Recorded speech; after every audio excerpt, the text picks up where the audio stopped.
शिव पुराण कह रही है, भगवान शंकर का पावन चरित्र कर रहा है, शिव तत्व कर रहा है। देवराज नामक का ब्राह्मण कुल में जन्म तो ले लिया, पर ब्राह्मण कर्म से वंचित हो गया। और फिर निवेदन है, अगर पत्नी बच्चा परिवार की बात रहे ना, तो मेरा शंकर निभा सकता, मेरा शिव निभा सकता।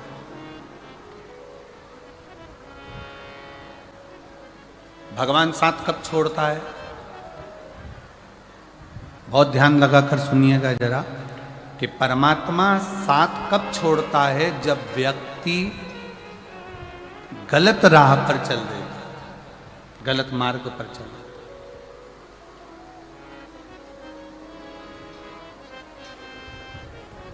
जब वो गलत मार्ग की ओर बढ़ता है, परमात्मा साथ छोड़ देता।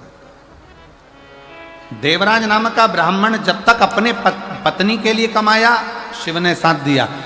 देवराज नाम का ब्राह्मण जब तक अपने बच्चों के लिए कमाया, शिव ने साथ दिया। देवराज नाम का ब्राह्मण जब तक अपने माता पिता के लिए कमाया, शिव ने साथ दिया। देवराज नाम का ब्राह्मण जब तक सत्कर्म की ओर बढ़ता रहा, अपने परिवार, कुटुंब, मित्र, दोस्त सबके लिए कमाया, शंकर ने साथ दिया। पर जब देवराज नाम का ब्राह्मण एक वैश्या का संग पकड़ लिया, और वैश्या ने कह दिया कि मुझे राजा के पत्नी के गले में जो हार पड़ा है, वो हार तुझे ला कर देना।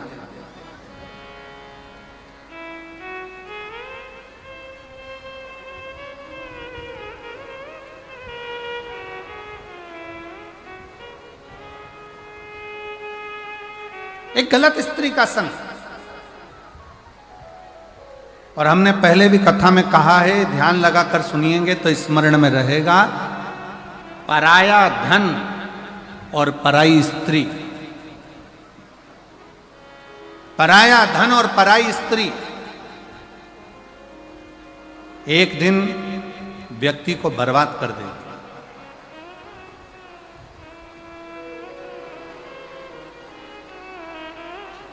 पराया धन और पराई स्त्री एक दिन बर्बादी के सिरे पर ले जाकर छोड़ देती।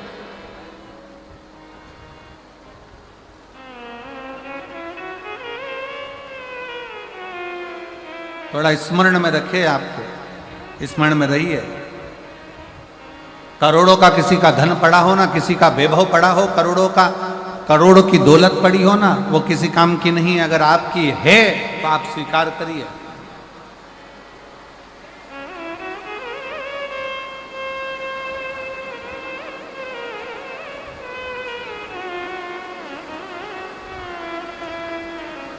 हर हर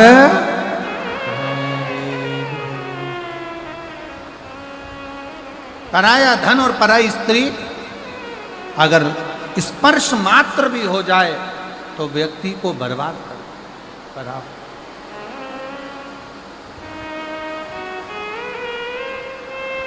देखिए, बहुत तेज जलवृष्टि है, और निवेदन है, पंडालों में जहां जगह हो, पीछे के टेंट ऑन खाली कर कर पंडालों में जहां जहां जगह हो, वहां पर बैठने का प्रयास करिए। पंडालों के अंदर जहां जहां जगह हो, वहां बैठने का प्रयास करिए। पानी बहुत तेज है। और शंभु शरणे पड़ी, मांगू घड़ी रे घड़ी, दुख काटो दया करी दर्शन आपो। शंभु शरण पड़ी, मांगो घड़ी रे घड़ी, दुख काटो दया करी दर्शन आपो। शरण पड़ी, मांगो घड़ी रे घड़ी, दुख काटो दया करी दर्शन आपो। शंभु शरणे पड़ी, मांगू घड़ी रे घड़ी दुख काटो, दया करीने दर्शन आपो, दया करीने दर्शन आपो। शिव कथा कर रही है, भगवान शंकर का चरित्र कर रहा है, शिव महापुराण कथा वर्णन कर रही है। पर धन और पर नारी,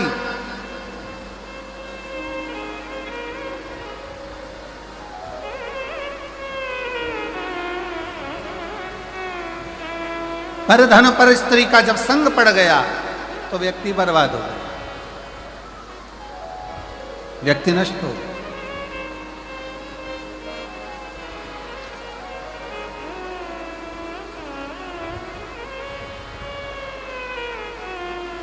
और देवराज के साथ में यही हुआ। घर में सुंदर नारी है, घर में सुंदर बच्चे हैं, घर में बुजुर्ग माता पिता हैं,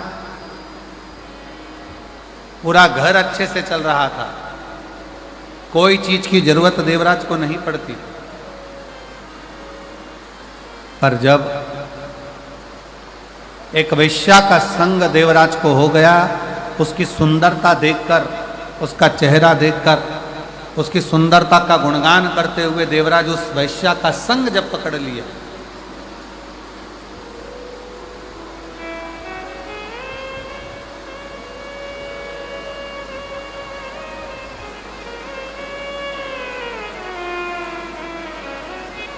फिर निवेदन है, जो लोग छोटे पंडालों में हैं उनसे निवेदन है बड़े पंडालों में आ जाए, पानी बहुत तेज है और जहाँ जहाँ जगह मिलती जाए वहाँ आप लोग आनंद से विराजमान हो, बैठें, क्योंकि जलवृष्टि बहुत तेज है, उसका स्मरण आप लोग रखें। पानी बहुत तेज है, उसका ध्यान रखें, और अंधेरा भी बहुत है, उसका भी स्मरण रहे।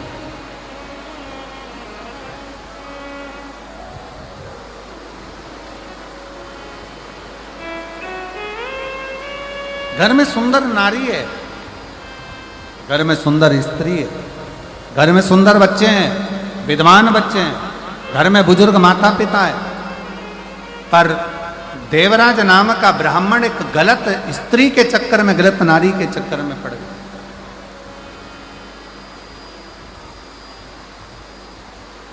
और जब देवराज गलत स्त्री के चक्कर में पड़ा तो उस स्त्री ने कह दिया कि मुझे गले में पहनने के लिए, रानी के गले में जो हार पड़ा हुआ है, रानी के गले में जो हार डला हुआ है, रानी के गले में जो हार पड़ा है वो हार मुझे ला कर दो, मुझे वो हार चाहिए।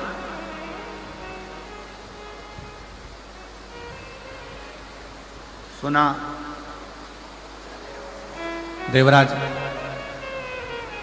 अभी तक देवराज ने कभी भी चोरी नहीं करी थी, देवराज ने कभी गलत कर्म नहीं करा था, गलत कृत्य नहीं करा था। केवल एक स्त्री के चक्कर में पड़कर, एक नारी के चक्कर में पड़कर, एक पर स्त्री के चक्कर में पड़कर देवराज ने चोरी का क्रम पहली बार प्रारंभ करा और चोरी करने के लिए राजभवन में पहुंच गए।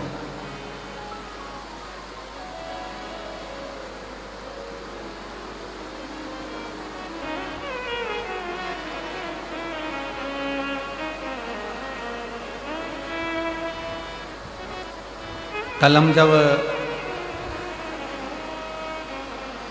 मयाली गांव के लिए रायपुर से चले थे, मैं दीदी को कहूँगा कि जब मयाली गांव से चले तो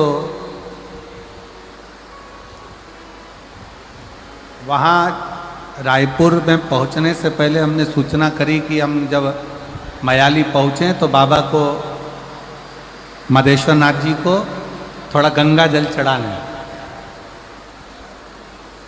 पर मदेश्वर नाथ जी पर गंगा जल नहीं चढ़ पाया, क्योंकि वो जो हेलीकॉप्टर से चढ़ना था वो व्यवस्था उस हिसाब से पूर्ण नहीं हो पा रही।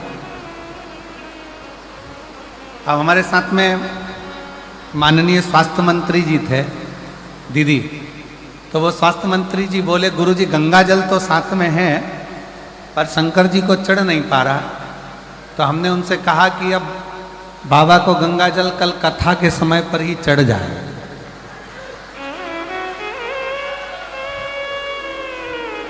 और आज जो ये नज़ारा मदेश्वर नाथ जी का जो दर्शन करने को मिल रहा है, बाबा अपना स्नान खुद गंगा जल से कर रहे हैं, इससे बढ़कर मदेश्वर नाथ का और क्या आनंद है। यही शिव।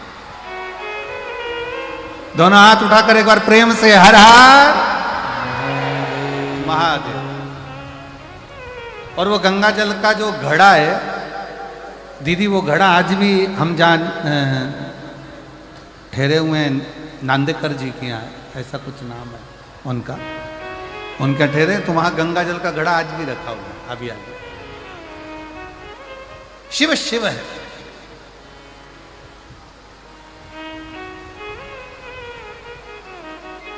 आप जिस भाव से उसको भजोगे, आप जिस हिसाब से उसको भजोगे, आपका मन, आपका हृदय जितने प्रेम से, जितने भाव से आप उसको भजोगे वो स्वीकार करेगा, जितने भाव से।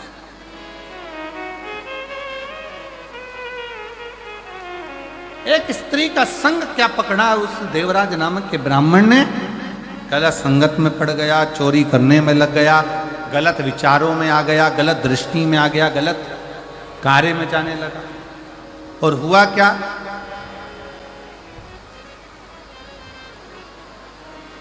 आखिरी में फिर हुआ क्या कि वो देवराज जब चोरी का धन लेकर, वो देवराज जब चोरी का धन लेकर, सामान लेकर आया और शरीर में पड़ने लगा ताप, तो विचार करा कि अब ये चोरी के धन को लेकर मैं कहां जाऊं।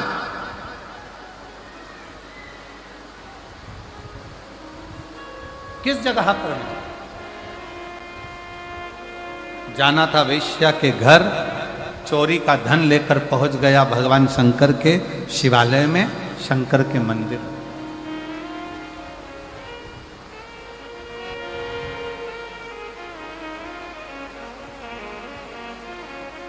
और चोरी का धन लेकर जब वो शंकर के मंदिर में पहुंचा, शिवालय में पहुंचा, शंकर के मंदिर में जैसे ही गया, शरीर में इतना ताप पड़ रहा था कि वो दुबक कर चोरी के धन को अपने अंदर छुपाकर और एक कोने में जाकर एक दीवार से टिक कर बैठ गए। अब देवराज को यह नहीं मालूम कि वो चोरी का जो धन लेकर चला है, वो चोरी का जो धन लेकर पहुंचा है, उसको तो लग रहा था कि कोई साधारण स्थान होगा। ब्राह्मण कुल में जन्म लेकर वो कभी तो मंदिर नहीं गया था, ब्राह्मण कुल में जन्म लेकर कभी वो शिवालय नहीं गया था, ब्राह्मण कुल में जन्म लेने के बाद कभी उसने भगवान का नाम उच्चारण नहीं करा था। पर पहली बार चोरी के धन को लेकर, चोरी के आभूषणों को लेकर वो शंकर के मंदिर में एक दीवार से छुपकर बैठ गए।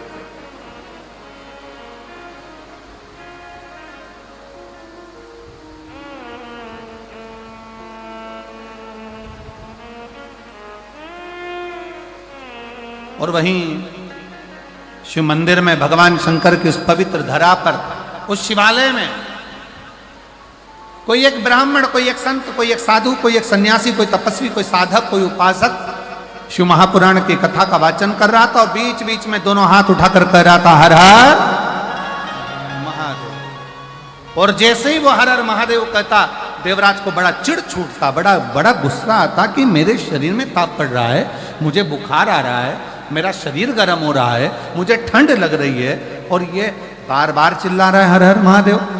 देवराज को क्रोध आ गया। शिव कथा कहती है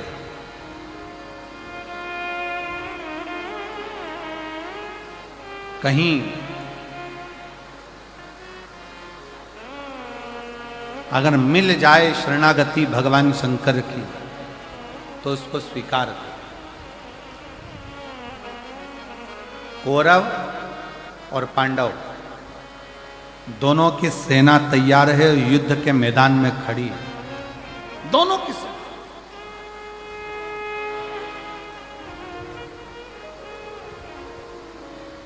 कौरवों की सेना भी खड़ी और पांडवों की सेना भी खड़ी, दोनों मैदान में।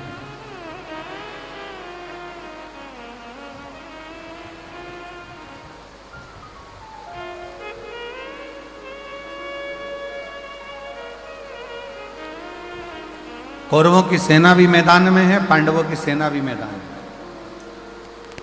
भगवान कृष्ण ने अर्जुन से कहा, अर्जुन एक बात सुनो, ये युद्ध जो प्रारंभ होने वाला है, इस युद्ध के प्रारंभ में शंख की ध्वनि कर कर चिल्ला कर कह दिया जाए, अगर कोई कौरवों में से पांडव में आना चाहे तो आ जाए, और अगर कोई पांडवों में से कौरवों में जाना चाहे तो चले।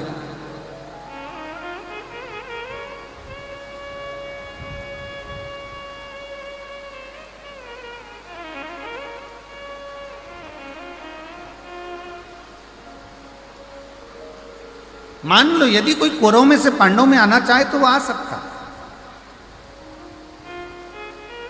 और यदि कोई पांडवों में से कौरवों में जाना चाहे तो वो जा सकता।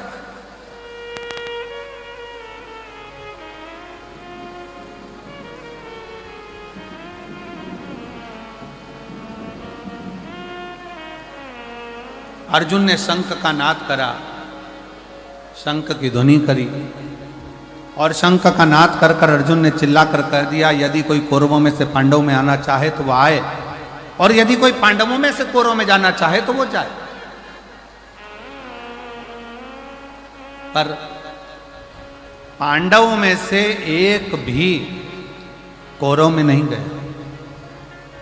पर हमारा शास्त्र कहता है, महाभारत का चरित्र कहता है, महाभारत के पवित्र चरित्र में वर्णन आता है, केवल एक था कौरव का चौथे नंबर का भाई,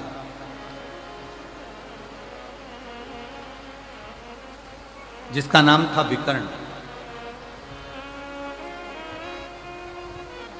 कौरव का चौथे नंबर का भाई था विकर्ण, जो अपने रथ को लेकर आगे आया, अपने रथ को आगे बढ़ाया।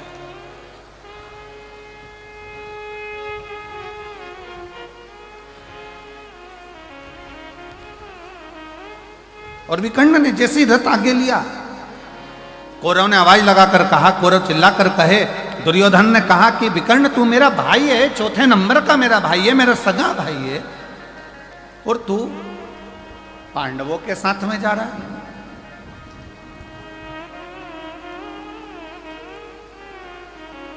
तू मेरा सगा भाई होकर पांडवों की सेना में जा रहा है। विकर्ण मुस्कुराया, थोड़ा रथ और आगे बढ़ाया। फिर दुर्योधन ने कहा, दुशासन ने आवाज लगाकर कहा, विकर्ण तू हमारा भाई होकर, सगा भाई होकर, और तू पांडवों की सेना में जा रहा है। आखिरी में विकर्ण से रहा नहीं गया, और विकर्ण ने कहा, भैया दुर्योधन, भैया दुशासन, सुनो, मैं पांडवों की सेना में नहीं जा रहा हूं, मैं धर्म की लड़ाई लड़ना चाहता हूं, इसलिए मैं पांडवों की सेना में नहीं, जो रथ को हाँक रहे हैं द्वारकानाथ, जो रथ को चला रहे हैं भगवान कृष्ण, विकर्ण कहता है मैं उन कृष्ण की शरणागति में जा रहा हूं। आप ये ना सोचे कि मैं पांडव के पास जा रहा हूं, मैं तो कृष्ण की शरणागति में पहुंच रहा हूं।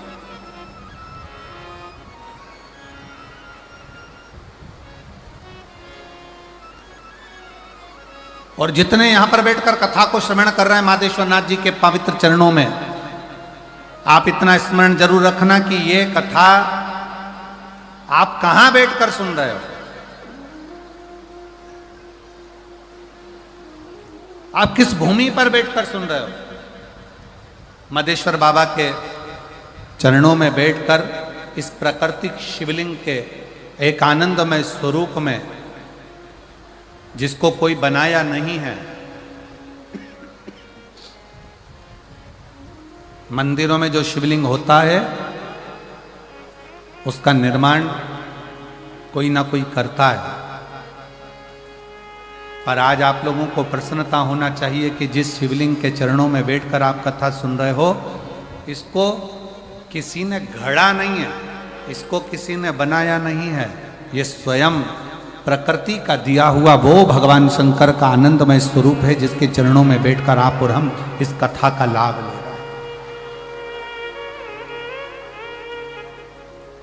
और देखो, मानो तो गंगा मां हूं और ना मानो तो बहता, जम के बोलो जरा, ना मानो तो बहता अब मान लो तो मैं गंगा हूं, और ना मानो तो पानी तो बह रहा है। तुम्हारी मर्जी पड़े तो डुबकी लगाओ, तुम्हारी मर्जी पड़े तो नहाओ, तुम्हारी मर्जी पड़े तो ले जाओ, तुम्हारी मर्जी पड़े तो जाओ।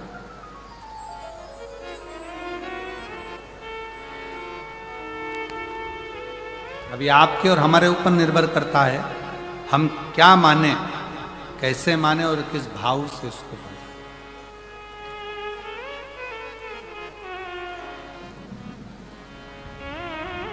देवराज,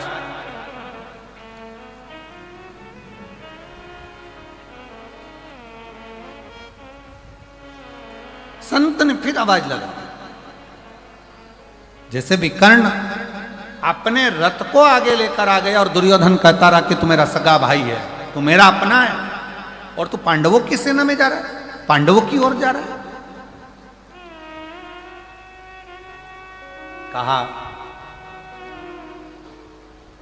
मैं कृष्ण की शरणागति में जा रहा हूं, कृष्ण की शरणागति।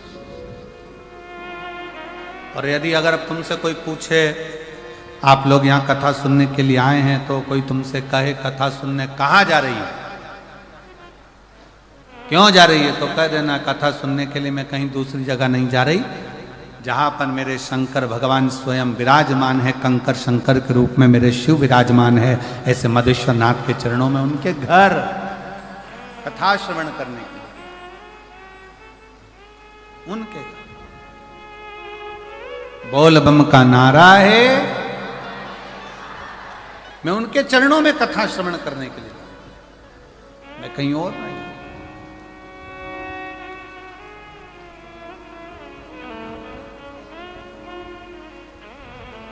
और तेरा ही दिया मैंने खाया पिया है, तेरा शुक्रिया है, तेरा शुक्रिया है।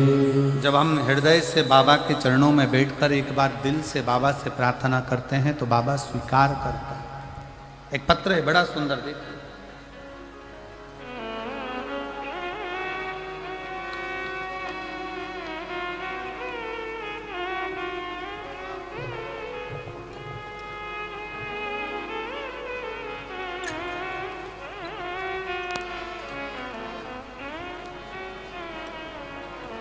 शोभा गुप्ता,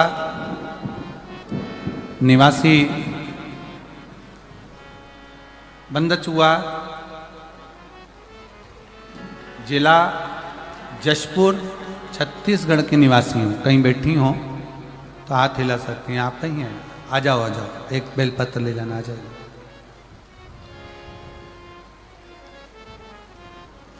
शोभा गुप्ता, निवासी जिला जशपुर, छत्तीसगढ़ की निवासी। पत्र को आप लोग एलईडी पर पढ़ सकते हैं, पत्र एलईडी पर दिख रहा है। मैं आपकी कथा 2020 में पहली बार श्रवण करी थी, तब से अब तक कथा सुन रही हूं। मेरे 2 बेटे हैं, जिसका नाम अतुल गुप्ता, अमित गुप्ता है। मेरे पति का निधन 2000 में हो गया, गुरुदेव। पति के जाने के बाद थोड़ी समस्याएं इतनी घिर गई कि दुख की जिंदगी चालू हो गई। कौन संभाले? मेरे बड़े बेटे की उम्र उस समय पर 7 वर्ष की थी और छोटे बेटे की उम्र उस समय पर 5 वर्ष की। गुरुदेव, दोनों को पढ़ाना, मेरे अपने दोनों बच्चों को मैंने सरकारी स्कूल में पढ़ाया।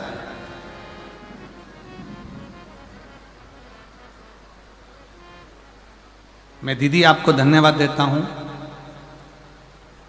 कई लोग कहते हैं कि सरकारी स्कूल में है क्या, लोग प्राइवेट को ज्यादा प्रबलता देते हैं, पर आपका यह पत्र आज दिखा रहा है कि मैंने दोनों बेटों को सरकारी स्कूल में पढ़ाया और दोनों बेटों को उनकी मंजिल तक पहुंचाया। मैं आपको धन्यवाद देता हूं। मेरा छोटा बेटा उस समय 7 साल का था और बड़ा बेटा 7 साल का, छोटा बेटा 5 वर्ष का था। दोनों को सरकारी स्कूल में पढ़ाते पढ़ाते बड़े बेटे ने देखा कि मेरी माँ बहुत दुखी है, घर में कछु नहीं खाने का भी, बहुत तकलीफ की जिंदगी है। तो बड़ा बेटा पढ़ाई करते करते करते करते दुकान खोल ली और दुकान चलाने लगा। अब ऐसा लगता था कि भगवान ने थोड़ा सा हाथ पकड़ा। गुरुदेव, लोग कहते हैं शिव महापुराण की कथा सुनने से होता क्या है? मैं कहती हूं मेरा पहले का जो 2000 में पति गए उसके बाद का जो जीवन कटा वो संघर्ष का कटा, पर जब से 2020 से कथा सुनना प्रारंभ करी, आज मैं छाती ठोक कर कहती हूं कि मैं जो बाबा से मांगती हूं बाबा मुझे पहले प्रदान कर देता। गुरुदेव, बच्चे ने दुकान चलाई, दुकान में तकलीफ आई, धीरे धीरे बालक ने फिर चलाई और आज बाबा की कृपा से उसकी दुकान जम गई। उसी बड़े बेटे ने छोटे बेटे को और पढ़ाया और पढ़ाते पढ़ाते बेटे ने एग्जाम दिया, पर उसका कोशिश सफल नहीं हुआ। मैंने अपने बच्चे से कहा चिंता मत कर, अपन दोनों पशुपतिनाथ का व्रत करते हैं। और मेरे बेटे ने और मैंने दोनों ने पशुपति व्रत किया। बाबा की कृपा से रायपुर में जाकर मैंने पंडाल में बैठकर कथा को श्रवण करा और बाबा से वहां पर भी बैठकर निवेदन करा, बाबा मेरा एक बेटा तो दुकान कर रहा है पर दूसरा बेटा पढ़ाई में लगा है और ऐसी कृपा कर दे कि उसकी सरकारी नौकरी लग जाए। आज मैं बाबा को धन्यवाद देने के लिए आई हूं। आज मेरा बेटा सूरजपुर जिला में फूड इंस्पेक्टर के पद पर नियुक्त हो गया है। मैं बाबा को धन्यवाद देने के लिए। और गुरुजी, एक पत्र और नीचे लिख रही हूं। मेरे बेटे का दोस्त जिसकी शादी को 12 साल हो गए थे, उसको संतान का सुख नहीं था। मैंने उसको पशुपतिनाथ का व्रत और सफेद आंकड़े की जड़ के बारे में बताया और 12 साल के बाद मेरे बेटे के दोस्त के घर में पुत्र रत्न की प्राप्ति हुई। मैं बाबा को धन्यवाद देने के लिए यहाँ आई।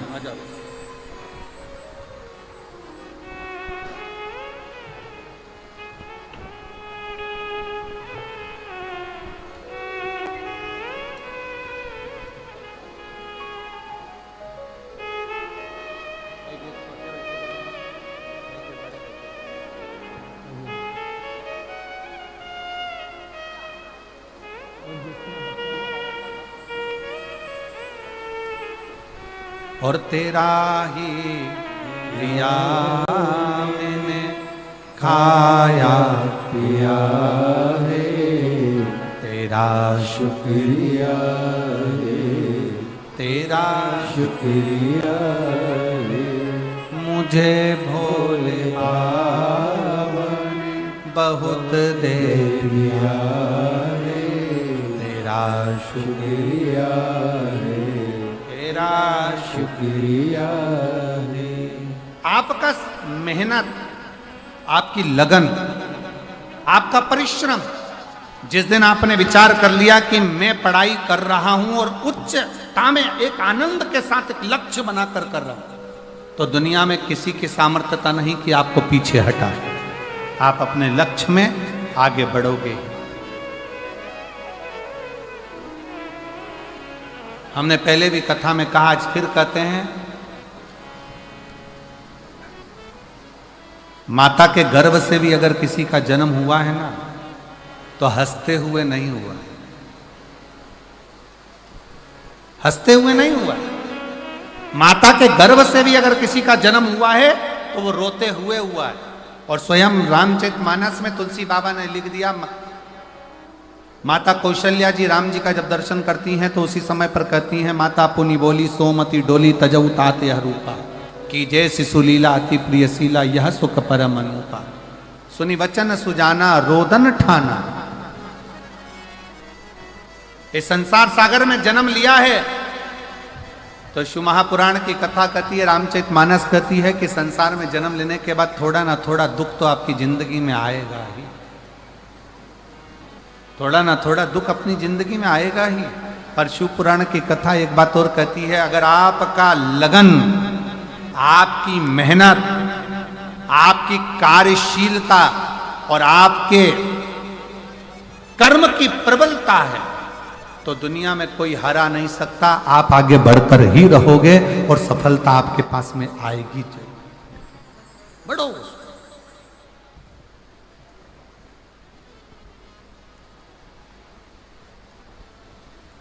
सफलता मिलती है।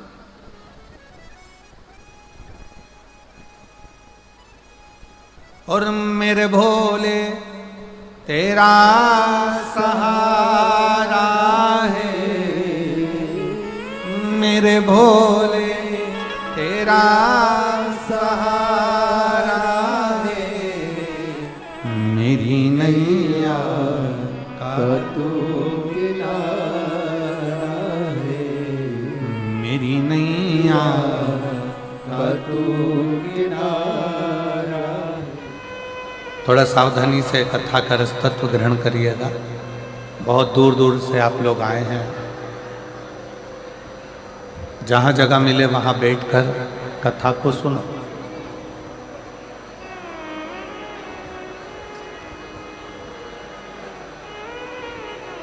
लंकाधिपति रावण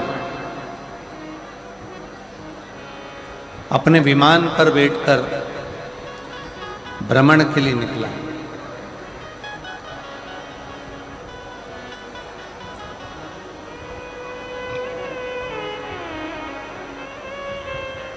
और लंकाधिपति रावण जब विमान पर बैठकर भ्रमण के लिए निकला, उसका विमान उड़ते उड़ते उड़ते उड़ते कैलाश पर्वत के ऊपर आया।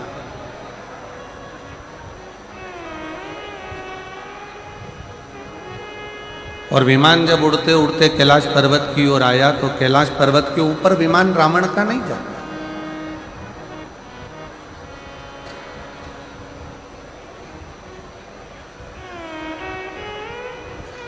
रावण का विमान स्थिर हो गया, रुक गया। पर कैलाश पर्वत पर से रावण का विमान उड़ नहीं पाया।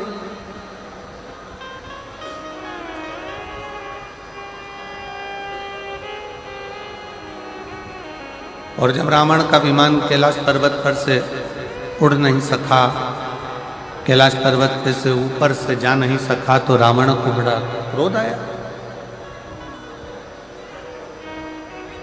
रावण को बड़ा गुस्सा आया।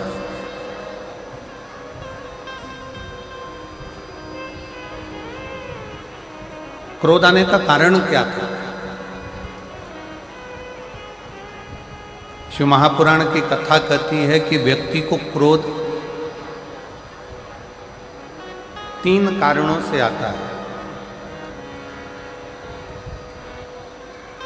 व्यक्ति को क्रोध आने के 3 कारण हो जाते हैं।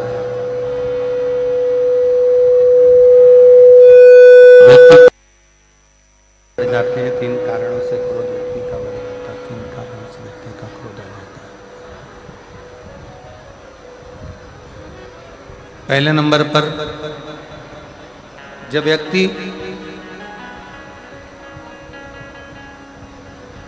किसी बेकार भोजन को ग्रहण करने लगता है, तामसी भोज को ग्रहण करने लगता है,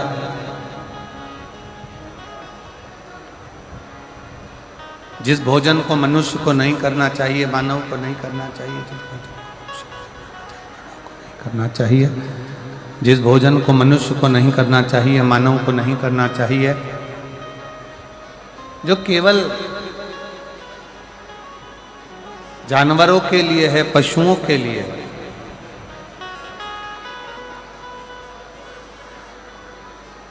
और ऐसे भोजन को अगर मनुष्य ग्रहण करता है, ऐसे भोजन को यदि मनुष्य ग्रहण कर रहा है, मनुष्य अगर ऐसे भोजन को ग्रहण कर रहा है, तो उसके अंदर क्रोध बढ़ेगा, उसके भीतर क्रोध बढ़ता है।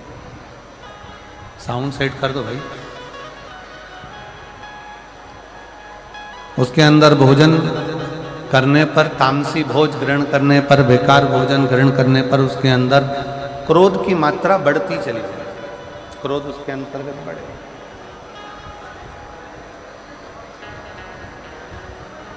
क्रोध बढ़ता चले जाए। और दूसरा नंबर का जो क्रोध बढ़ने के 3 कारण बताए हैं, उसमें से पहले नंबर का है कि हमारा भोजन, हमारा करने वाला अन्न भाग, हमारे भोजन हम कैसा ग्रहण कर रहे हैं, उस भोज के कारणवश हमारा क्रोध बढ़ता है।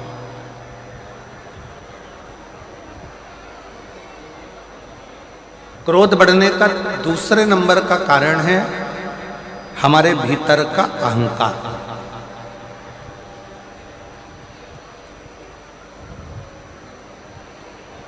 क्रोध बढ़ने का दूसरा कारण हमारे यहां बताया गया, हमारे भीतर की अभिमतता, हमारे भीतर का अहंकार, हमारे भीतर का हम अभिमान। जब हमारे भीतर अभिमान आ जाता है और हम को लगता है कि मेरे पास ये पद है, मेरे पास ये प्रतिष्ठा है, मेरे पास ये इज्जत है, मेरे पास ये सम्मान है, मेरे पास ये आदर है, मेरे पास ये संस्कार है,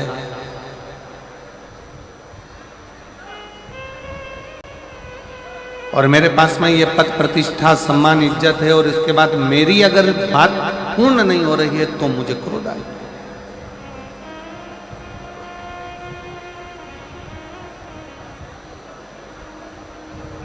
क्रोध आने के 3 कारणों में से पहला कारण है हमारा किया गया भोजन, हमारा करा गया अन्न भाग। कहीं हम गलत भोजन तो नहीं ग्रहण कर रहे हैं, कहीं हम तामसी भोजन तो नहीं ग्रहण कर रहे हैं, कहीं हम बेकार भोजन तो नहीं ग्रहण कर रहे हैं, कहीं हम बेकार भोजन को तो ग्रहण नहीं कर रहे हैं। पहले नंबर का है हमारा भोजन। दूसरे नंबर पर है हमारे भीतर की अभिमतता, हमारे भीतर का अभिमान, हमारे भीतर का अहंकार, हमारे भीतर की अभिमतता, अभिमान। और तीसरे नंबर का जो क्रोध आने का कारण बताया, हमारे मन के अनुकूल कोई कार्य ना हो, हमारे मन के अनुसार कोई कार्य अगर नहीं हुआ तो क्रोध जागृत हो जाए। और मेरी जितनी जीजियां बैठी हैं जसपुर की, मेरी सारी जीजियों से मेरा निवेदन, और जितने मेरे जीजा यहाँ बैठे हुए हैं उन जीजाओं से निवेदन है कि क्रोध को आने से पहले विचार करा जाए कि ये क्रोध आ क्यों रहा है, इस क्रोध के आने का कारण क्या है, ये क्रोध क्यों आया, ये क्रोध के आने का कारण क्या है, ये क्रोध आ क्यों रहा है, किस लिए। इसलिए हमारे यहाँ शायद पूर्व में हमारे शास्त्रों में जैसा खाया अन्न वैसा हो गया मन। हम जैसा अन्न ग्रहण करते हैं, हम जैसा अन्न भाग पाते हैं, हम जैसा अन्न ग्रहण करते हैं, वैसा वैसा हमारे जीवन की रेखा में वो कार्य होता चला।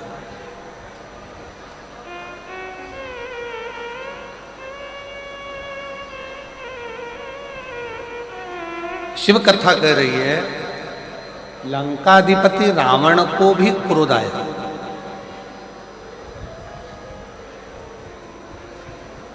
और लंकाधिपति रावण को क्रोध आने का केवल कारण क्या था कि लंकाधिपति रावण ने ये विचार करा कि मैं लंका का राजा, मैं लंकेश, और मेरा विमान जिनके अधीन मैंने देवताओं को भी अपने अधीन कर रखा है, और वो देवता मेरे अधीन होने के बाद भी अगर मेरा विमान यहाँ से जा रहा है तो वो विमान कैलाश पर्वत पर क्यों रुक गया, वो कैलाश पर क्यों रुक जाता है, किस लिए रुक जाता है वो विमान कैलाश पर क्यों रुका, कैलाश पर्वत पर वो विमान किस लिए रुका, क्यों रुका।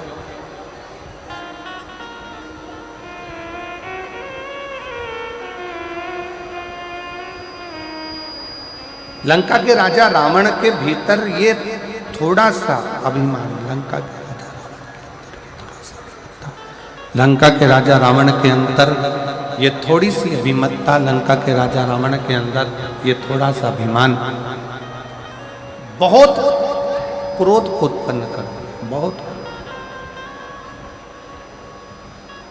और शंभु शरणे पड़ी मारू घड़ी रे घड़ी, दुख काटो दया करी ने दर्शन आपको।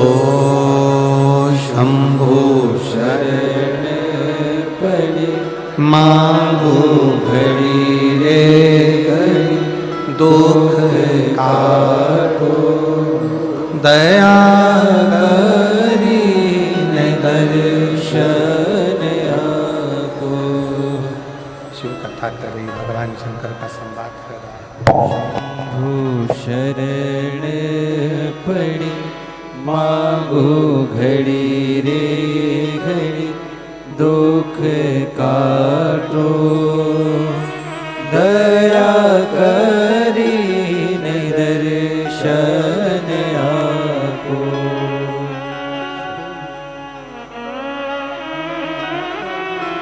मांगो घड़ी रे घड़ी दुख काटो, दया करी ने दर्शन आपो।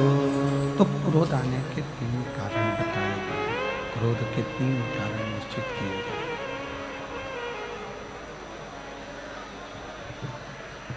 क्रोध आने के 3 कारणों का निश्चितता करी गई कि क्रोध के 3 कारण हैं।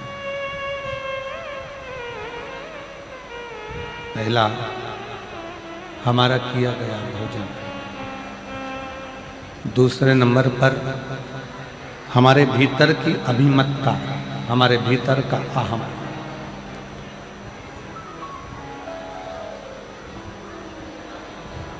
और तीसरे नंबर पर है हमारी जो हमने सोचा है, जो हमने विचार किया है, जो हमने मन में विचार करा है, वो पूर्ण ना हो।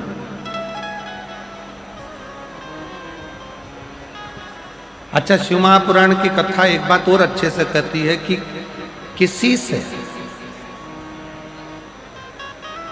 आप इतनी आस क्यों लगा रहे, किसी से आस क्यों लगा रहे हो, किसी से इतनी आस किसी से लगा रहे।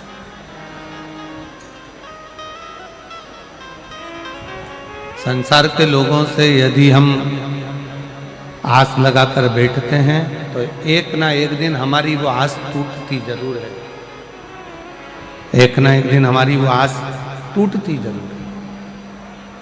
पर शिव महापुराण की कथा कहती है, अगर हमने पूर्ण विश्वास के साथ में, पूर्ण भरोसे के साथ में भगवान देवाधिदेव महादेव से जब कोई आस लगाई है, पूर्ण भरोसे के साथ में जब काल अधिपति महाकाल राजा से कोई आस लगाई है, पूर्ण विश्वास के साथ में जब हमने भगवान शंकर श्री कुबेरेश्वर बाबा से कोई आस लगाई है, पूर्ण विश्वास के साथ में जब हमने मदेश्वर बाबा से कोई आस लगाई है, तो शिव महापुराण की कथा कहती है वो आस फिर टूटती नहीं है, वो आस पूर्ण होकर ही रहती है, पूर्ण होती ही है।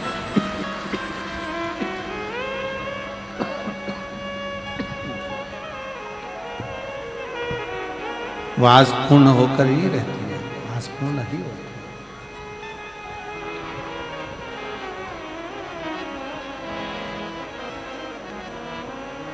क्रोध आने के 3 कारणों में से एक कारण है हमारे मन में जो हमने सोचा, हमने मन में जो विचार करा, हमने जो विचार कर कर रखा है वो पूर्ण ना हो।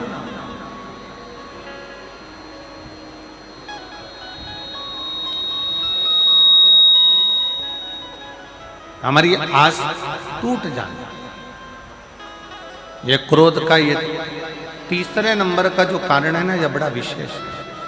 एक पति पत्नी से आस लगाकर बैठता है, पत्नी पति से आस लगाकर बैठती है, आस लगाकर बैठती है, सास बहू से आस लगाकर बैठती है, बेटा माँ बाप से आस लगाकर बैठता है, और माँ बाप बेटे से आस लगाकर। और शिव महापुराण की कथा कहती है कि आपके बच्चे कलेक्टर बन जाए, आपके बच्चे एसपी बन जाएं, आपके बच्चे मिनिस्टर बन जाएं, आपके बच्चे जज बन जाएं, आपके बच्चे उच्च पद पर बैठ जाएं, आपके बच्चे बहुत अच्छे सिंहासन पर बैठ जाएं, बहुत अच्छी प्रतिष्ठित,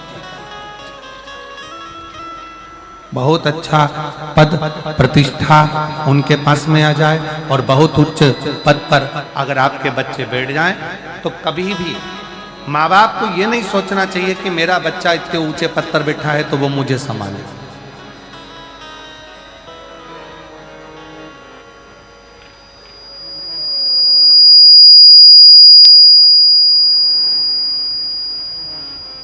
कभी भी ये विचार ना करा जाए कि मेरा बच्चा इतना ऊंचा पर बैठा हुआ है तो वो मुझे संभाले, वो मुझे भगवान से प्रार्थना करना, भगवान से निवेदन करना, भगवान से विनय करना, विनती करना कि हे देवाधिदेव महादेव, मेरे बच्चों को भले उनकी मंजिल तक पहुंचाना, बड़े ऊंचे पद पर पहुंचाना, बड़े प्रतिष्ठित बनाना, बहुत अच्छा सिंहासन दिलाना मना नहीं है, पर हे भोलेनाथ मेरे बुढ़ापे को ऐसा मत बनाना कि मैं अपने बच्चों के अधीन हो जाऊं, मेरे बुढ़ापे को ऐसा बनाना कि मैं तेरे चरणों के अधीन हो जाऊं, मैं तेरे चरणों के अधीन हो जाऊं, तेरे ऊपर अधीन हो जाऊं, तेरे चरणों से तेरे चरणों की विनती में तेरे चरणों के अधीन होकर मैं अपने जीवन को जीऊं, किसी के आश्रित होकर नहीं, किसी पर आश्रितता धारण कर नहीं, किसी पे आश्रित होकर नहीं, किसी पर आश्रित होकर मेरा जीवन ना जी, मैं तुझ पर आश्रित हूं, तेरे चरणों के बल पर मैं अपना पूर्ण जीवन निकाल सकता।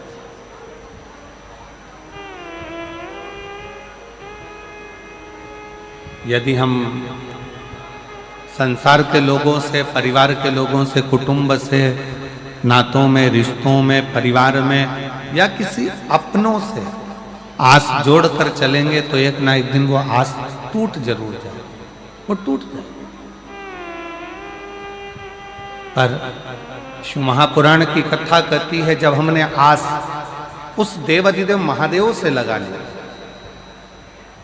और मेरी प्रीत ना टूटेगी डमरू वाले से, मेरी प्रीत ना टूटेगी डमरू वाले से, डमरू वाले से, काशी वाले से, डमरू वाले से, काशी वाले से, मेरी प्रीत ना टूटेगी डमरू वाले से, मेरी प्रीत ना टूटेगी डमरू वाले से।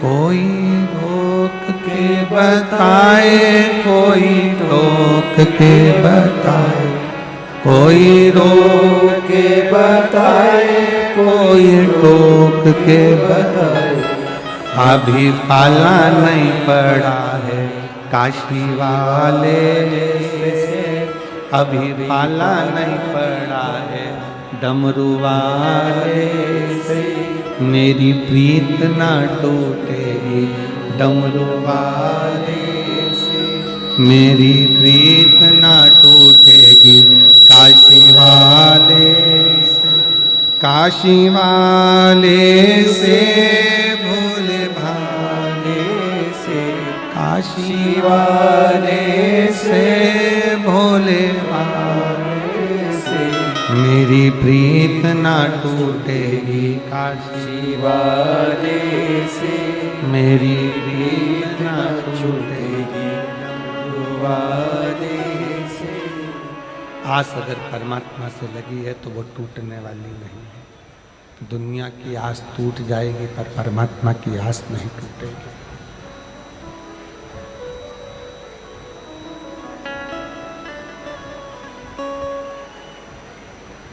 जितना विशाल कैलाश पर्वत है,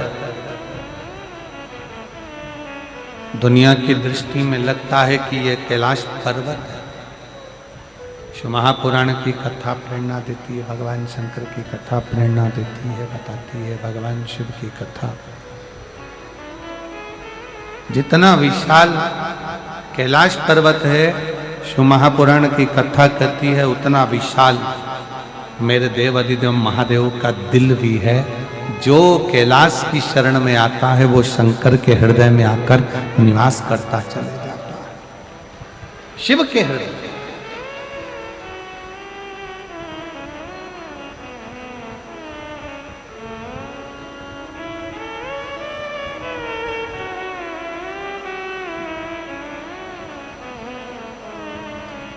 क्रोध आने के 3 कारण बताए गए हैं। पहले नंबर का कारण क्रोध आने का है हमारा भोजन। सात्विक करिए,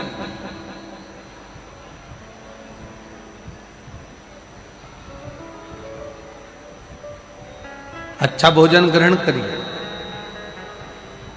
गलत भोजन का त्याग करिए। दूसरे नंबर का है हमारे भीतर की अभिमत्ता, अहंकार। हमारे अंदर कितना भी अभिमान हो, हमारे भीतर जो अभिमान आ रहा है, अभिमत्ता आ रही है, अहंकार आ रहा है, इसका त्याग करते जाओ।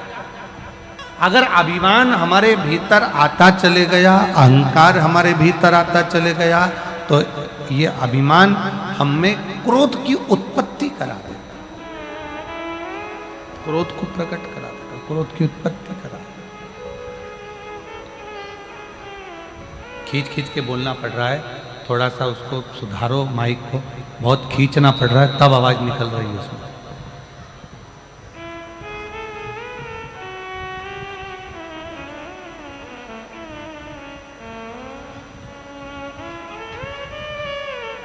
फिर तीसरे नंबर का है हमारा आस, हमारा विश्वास। हम जिससे आस लगाकर बैठे हुए हैं, वो आस जब टूटी है तो फिर क्रोध ने उत्पत्ति हो, फिर क्रोध की उत्पत्ति।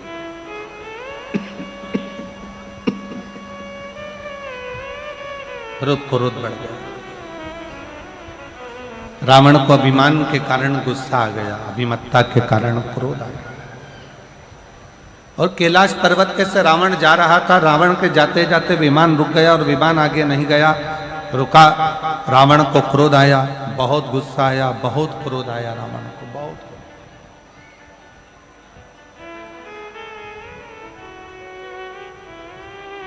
और रावण को इतना क्रोध आया, इतना क्रोध रावण के अंतर्गत आ गया कि रावण उसी पल, उसी क्षण उस कैलाश पर्वत को अपने हाथों से उठाकर फेंकने लगा। उसी क्षण, उसी पल, उसी घड़ी।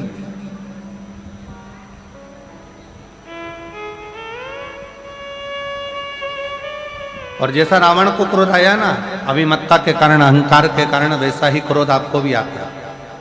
वैसा क्रोध संसार के कई मनुष्य को आता है। उसकी अभिमत्ता के कारण पत्नी ने चाय बनाकर ला कर दी, गिलास में चाय ला कर दे दी, और जरा सा क्रोध आया और उसने गिलास का चाय उठाकर बाहर फेंक दिया। भोजन लगाया गया, थोड़ा सा उसमें नमक कम पड़ गया, मिर्ची कम पड़ गई, थोड़ा सा उसमें सामान कम पड़ गया, क्रोध आ गया, गुस्सा आ गया, भोजन की थाली उठाई फेंक दी। क्रोध की, अभिमत्ता की।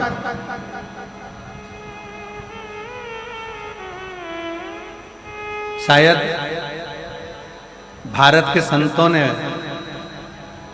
इस भारत भूमि के संतों ने इसलिए कहा है कि सबसे बड़ा संयम है अपने क्रोध का संयम।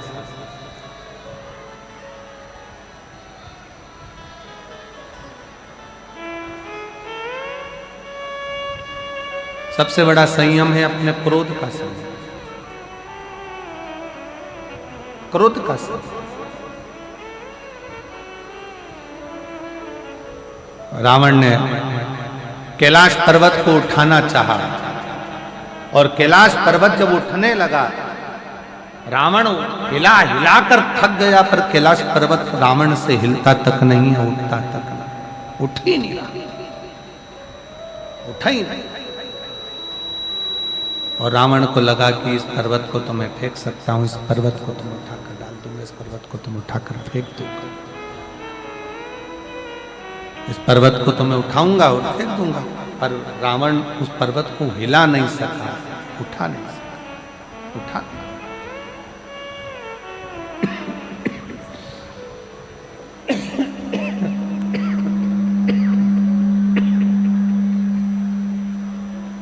रावण उस पर्वत को हिला नहीं सका, उठा ना सका।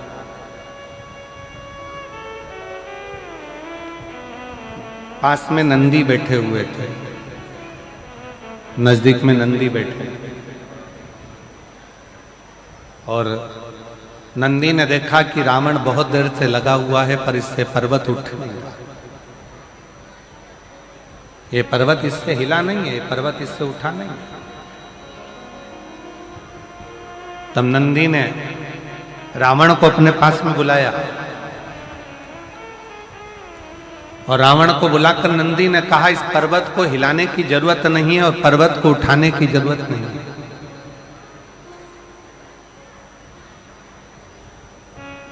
एक काम करो, शिव की आराधना करो, शंकर की भक्ति करो, शिव की आराधना करो, भगवान शंकर का भजन करो, भगवान शंकर की स्तुति करो, भगवान शंकर की आराधना करो, भगवान शंकर का स्मरण करो, भगवान शंकर की भक्ति को धारण करो, उससे विनय करो।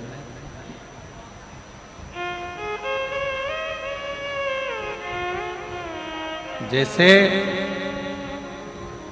राम जी समुद्र को सुखाना चाहते हैं, पर समुद्र देवता से जाकर कह दिया गया कि आप राम जी से विनय करो, निवेदन करो, प्रार्थना करो, उनसे विनती करो।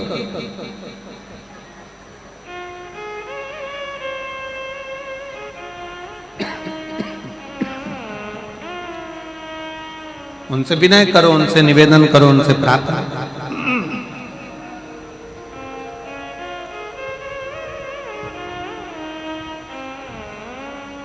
नंदी ने भगवान शंकर के सम्मुख में बैठे हुए नंदी ने उसी पल, उसी क्षण, उसी घड़ी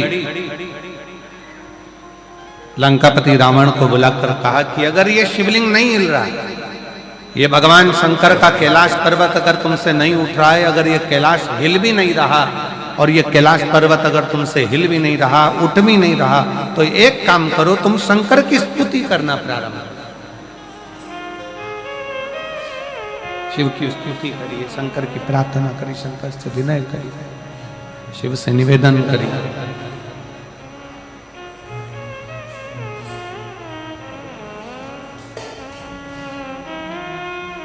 और कितनी सुंदर बात नंदी ने कही है। नंदी ने ये बात जो कही वो वास्तव में बड़ी सुंदर है कि मान लो यदि कोई कार्य तुम्हारा हो नहीं रहा और पूरी दुनिया में तुमने कर कर देख लिया, बहुत प्रयास कर कर देख लिया, तो भी वो कार्य अगर तुम्हारा नहीं होता, तो फिर एक काम करो कि शिव की स्तुति करो, शंकर की स्तुति, शंकर का गुणगान, शंकर की भक्ति, शंकर का स्मरण।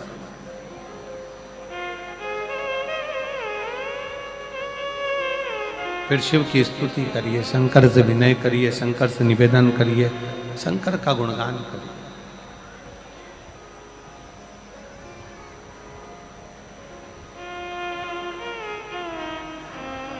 पर भगवान की भक्ति होती कब?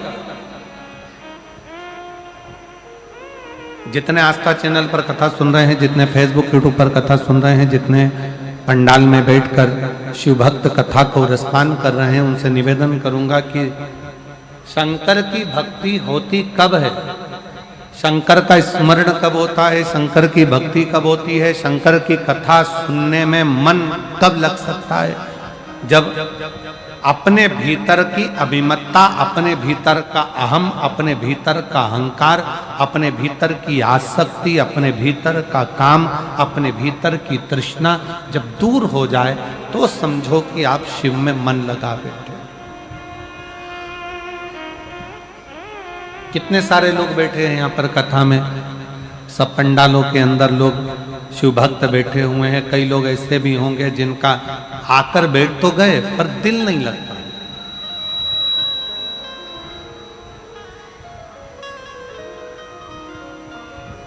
मन नहीं लगता। और कई कई लोग ऐसे आकर बैठे हुए हैं कि कल रात भर पानी गिरा, पूरी रात बिजली चमकी, बादल गरजे और हवा भी चली और पानी भी गिरा।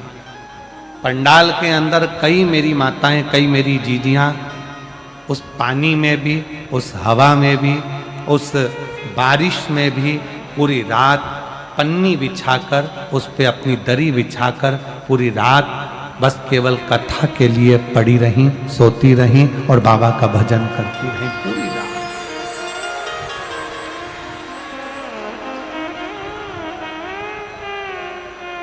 पूरी रात आप अपने अपने घर में सो रहे थे और वो पंडाल में बैठे, पंडाल भी हवा में, तेज आंधी चले, तूफान चले, हवा चले और बहुत बहुत गर्जना बादल करें तो सब उस पर आश्रित होकर सो रहे। विश्वास।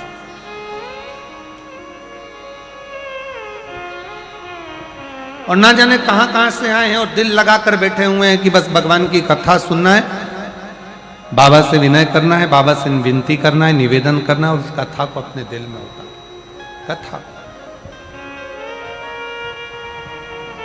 और देती है। और कई कई लोग ऐसे भी हैं कथा में बैठे हैं कि बस बैठना है, अपने क्षेत्र में कथा हो रही है तो जरा देख लें कैसी हो रही है, क्या हो रहा है, कैसा हो रहा है, क्या करना है, दिल नहीं लग पा रहा। बस समय 1 बजे से 4 बजे तक का समय है तो वो समय निकल जाए, अपन अपने घर जाए, फिर आराम करें, फिर वापस सुबह आ जाए। समय नहीं निकाल, दिल लगाओ बाबा से। और जिसने हृदय से, दिल से शिव महापुराण की कथा को श्रवण कर लिया, पंडाल में बैठकर बाबा की स्तुति कर कर, झोली पसार कर मांग लिया, उसका पत्र 3 महीने में वापस व्यासपीठ पर आकर विराजमान हो। बोल बम का नारा है, बाबा एक सहारा। आप दिल से उससे प्रार्थना तो करो। एक पत्र है, कितना सुंदर, देखिए।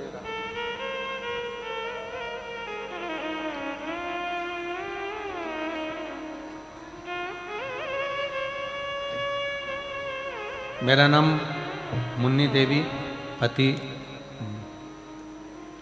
मेरा नाम मुन्नी देवी और पति का नाम मुन्ना गुप्ता, अंबिकापुर, आकाशवाणी चौक। मेरा मोबाइल नंबर ये है, कहीं बैठी हो तो हाथ हिला सकते हैं। आप ही हैं, आ जाओ, एक बेलपत्र ले जाना, आ जाइए।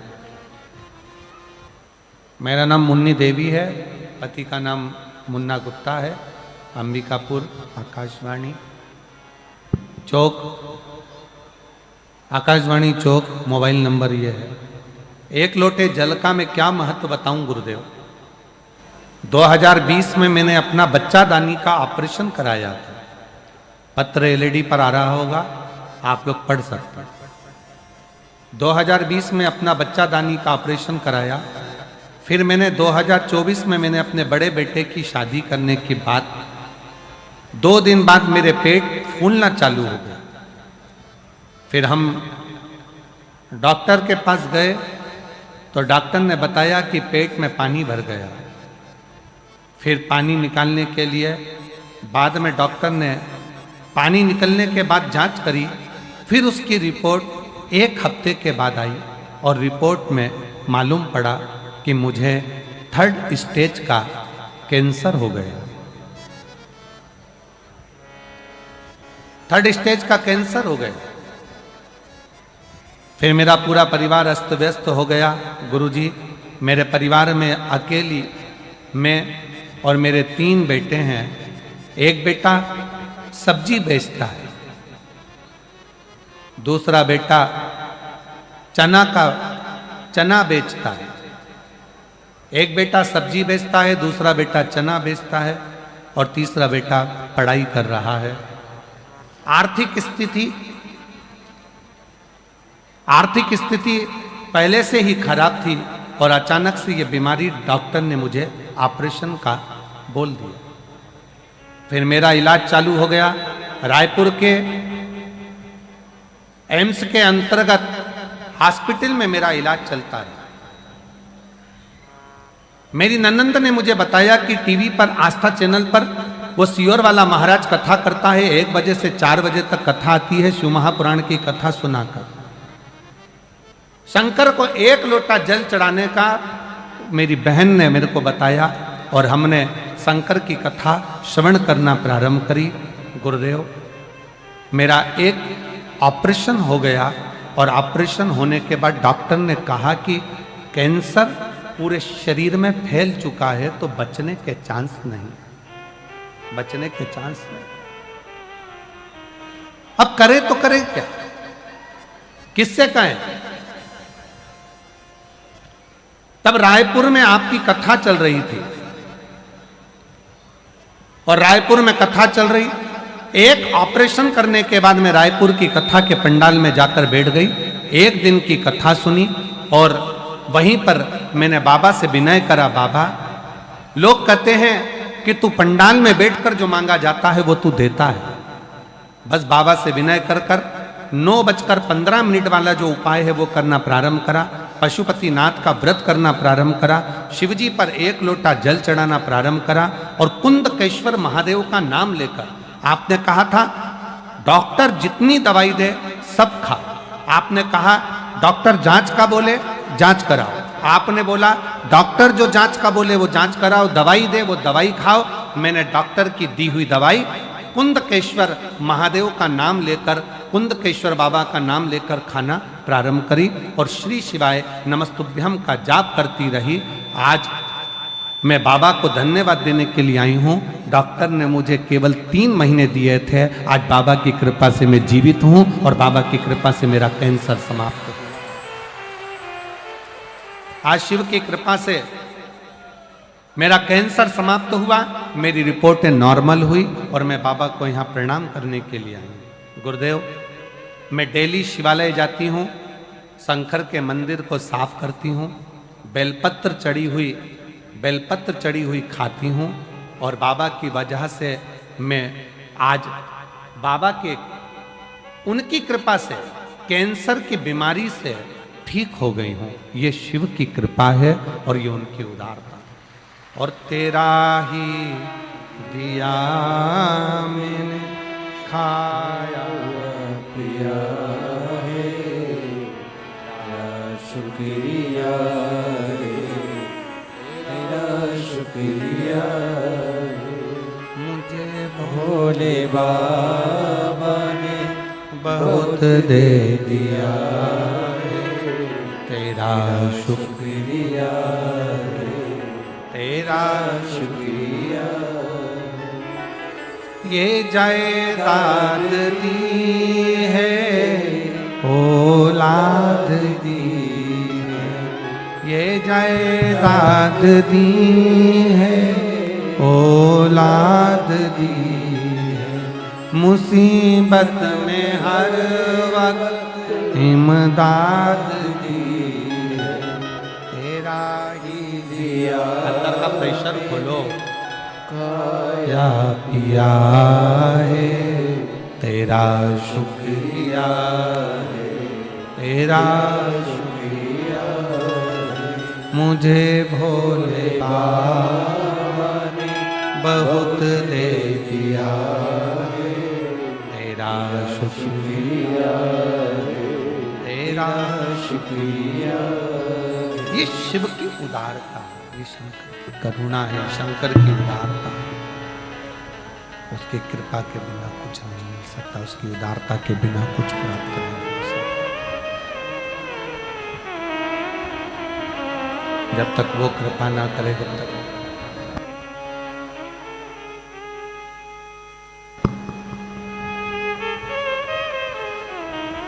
शिव की कृपा के बिना, शंकर की उदारता के बिना, शिव की उदारता के बिना ये सब शून्य है।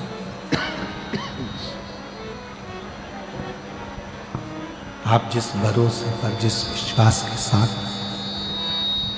जिस भरोसे के साथ भगवान शंकर की आराधना करते हो, शिव को 1 लोटा जल समर्पित करते हो, शिव उस जल को स्वीकार करता है।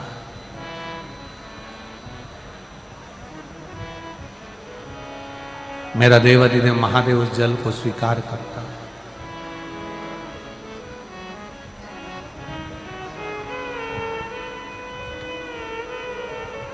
भगवान और भाव दोनों में अंतर है।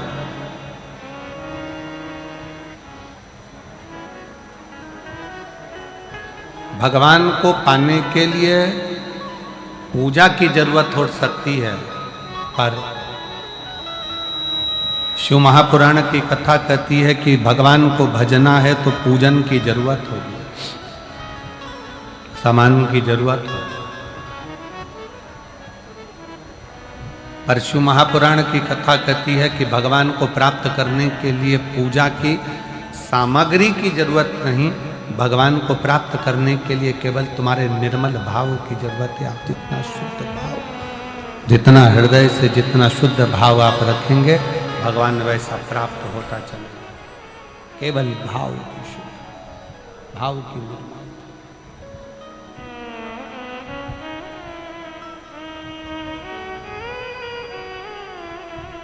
नंदी रावण को समझा रहे हैं।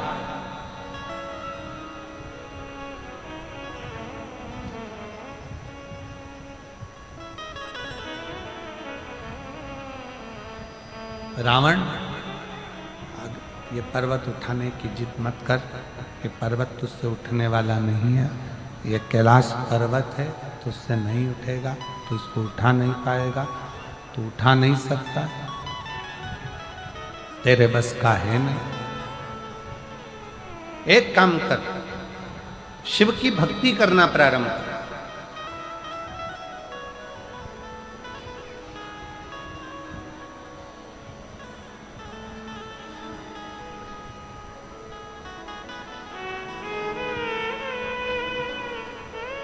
शिवजी पे एक लोटा जल चढ़ा, अभी की अभी तुझे प्रमाण मिल जाए।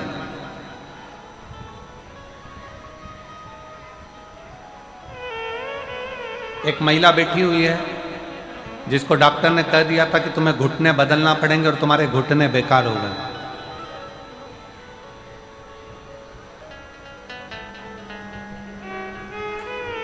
मिथिला जायसवाल, पति हेमंत जायसवाल, जिला शक्ति, छत्तीसगढ़, ग्राम जोंगरा की रहने वाली हूँ।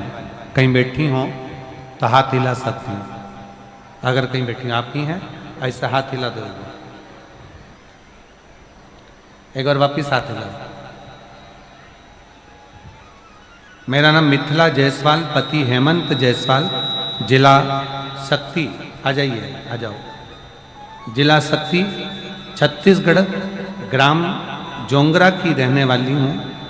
2021 में मेरे घुटने में दर्द हुआ, चलना फिरना बंद हो गया।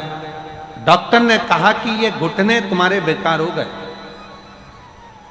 और ऑपरेशन का कर दिया। अब किस पर आश्रित हो? आप कहते हो कि डॉक्टर को दिखाओ, वो शंकर का एक रूप है। मैं डॉक्टर को शिव का रूप मानकर डॉक्टर की दी हुई दवाई को खाना प्रारंभ करी, पर आराम नहीं लग पाया। तब आपने जो शिवरात्रि के सरसों के फूल का उपाय बताया था, वो सरसों के फूल वाला उपाय करना प्रारंभ करा और उस फूल को चढ़ाना, जल चढ़ाना, शंकर का चढ़ा हुआ जल को पीना और एक बेलपत्र खाना प्रारंभ करा। आज बाबा की कृपा से मुझे घुटने बदलने की जरूरत नहीं पड़ी। मेरे घुटने पूर्ण तरह से ठीक हो। मैं आज बाबा के पंडाल में बैठकर बाबा को प्रणाम करने के लिए आई हूं कि बाबा इतनी बड़ी कृपा आपने मुझ पर करी कि मुझे घुटने नहीं बदलना पड़ा। जब हमारा भरोसा, जब हमारा विश्वास दृढ़ होता है, भरोसा प्रबल होता है, विश्वास दृढ़ होता है, भरोसा जब प्रबल होता है तो शिव को मिलने में देरी नहीं लगती, फिर शंकर मिल जाते हैं।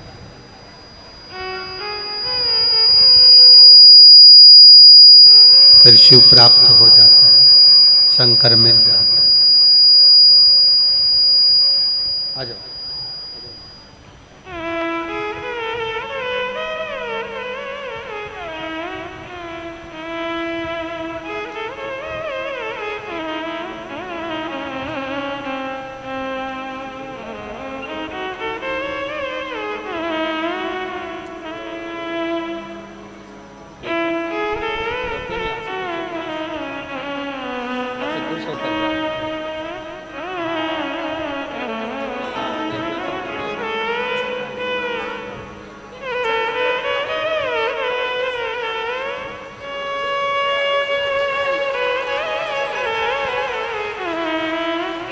बेटा, एक बेटा लो बाबा, एक बेटा चना भेजता है, एक बेटा सब्जी बेचता है और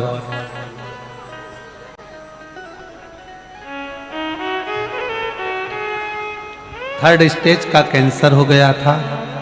डॉक्टर ने जवाब दे दिया था, 3 से 6 महीने का समय दिया था कि अभी इतने दिन की मेहमान है, पर आज बाबा की कृपा से पूर्ण तरह से कैंसर ठीक हुआ है और शिवजी पर भरोसा कर 1 लोटा जल समर्पित किया है। एक बार जोरदार ताली बजाएं। अब स्वास्थ्य, ये विश्वास, ये भरोसा, और यदि भरोसा है, विश्वास है, भरोसा पूर्ण है, विश्वास पूर्ण है। ये माइक गड़बड़ है आशीष, ये माइक ठीक नहीं। भरोसा पूर्ण है, विश्वास ठीक है, तो शिव क्यों ना, शंकर क्यों ना, शंकर क्यों ना प्राप्त।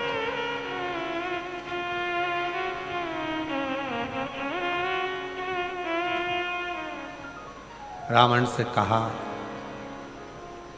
लंकापति रावण से कहा नंदी ने, नंदी लंकापति रावण से कह रहे हैं कि नंदी बोल रहे हैं, रावण कैलाश पर्वत अगर तुझसे उठा नहीं है, कैलाश पर्वत तुझसे उठ नहीं पाया है, कैलाश पर्वत तू उठा नहीं पाया है, कैलाश पर्वत में अगर तू उठा नहीं सका है,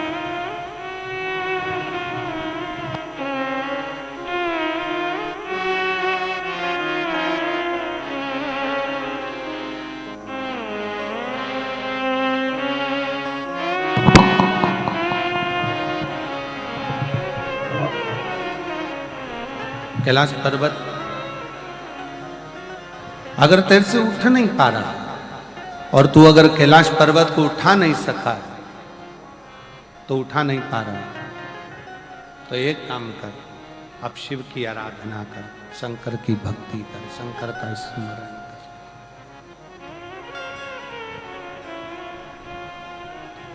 शिव की भक्ति में लग जा, शंकर की भक्ति में लग जा, शिव की उपासना में लग जा, शिव स्मरण में लग जा, कर शंकर की भक्ति।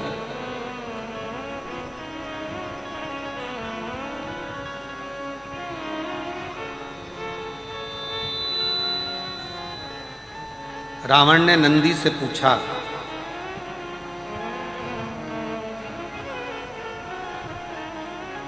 कि नंदी,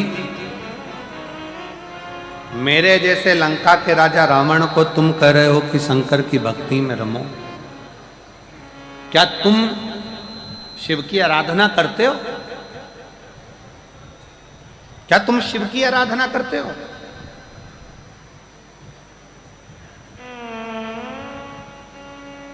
रावण जैसे ही बोला तो नंदी ने कहा कि शंकर की आराधना का फल क्या है, शिव की आराधना का तात्विक सुख क्या है। ए रावण, तू कैलाश पर्वत बाद में उठाना, अगर मैं जहां बैठा हूं मेरी पूंछ को अगर तू एक पूंछ का एक बाल अंश मात्र भी उठा देगा तो मैं शंकर भगवान से प्रार्थना कर कर पूरा कैलाश पर्वत उठवा दूंगा। एक अंश मात्र भी अगर तूने उठा दिया, एक अंश मात्र भी तू उठा दे तो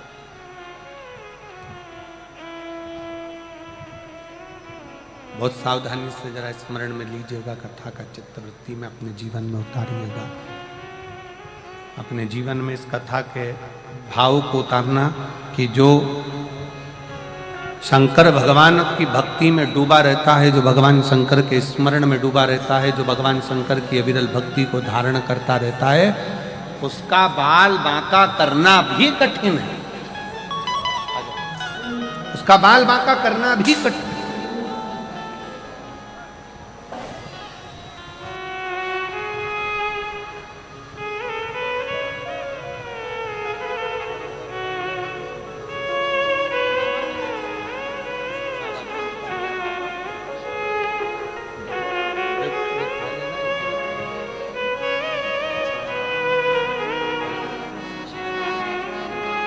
बाबा, एक बाल बांका करना भी कठिन। अगर जो शंकर की भक्ति में, शिव की उपासना में, शंकर की स्तुति में, शंकर के गुणगान में, शंकर के निवेदन में, शंकर के भजन में जो डूबा हुआ है, उसका बाल बांका भी नहीं हो पाता है, बाल बांका भी नहीं कर सकता। नंदी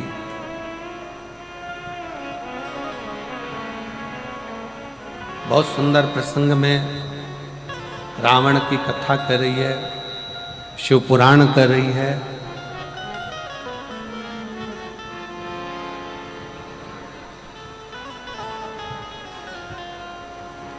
दुनिया में धन मिले चाहे ना मिले, संपदा मिले चाहे ना मिले, राज सत्ता मिले चाहे ना मिले, वैभव मिले चाहे ना मिले, परशु महापुराण की कथा कहती है कि अच्छा सलाहकार जीवन में जरूर मिलना चाहिए, अच्छी सलाह देने वाला।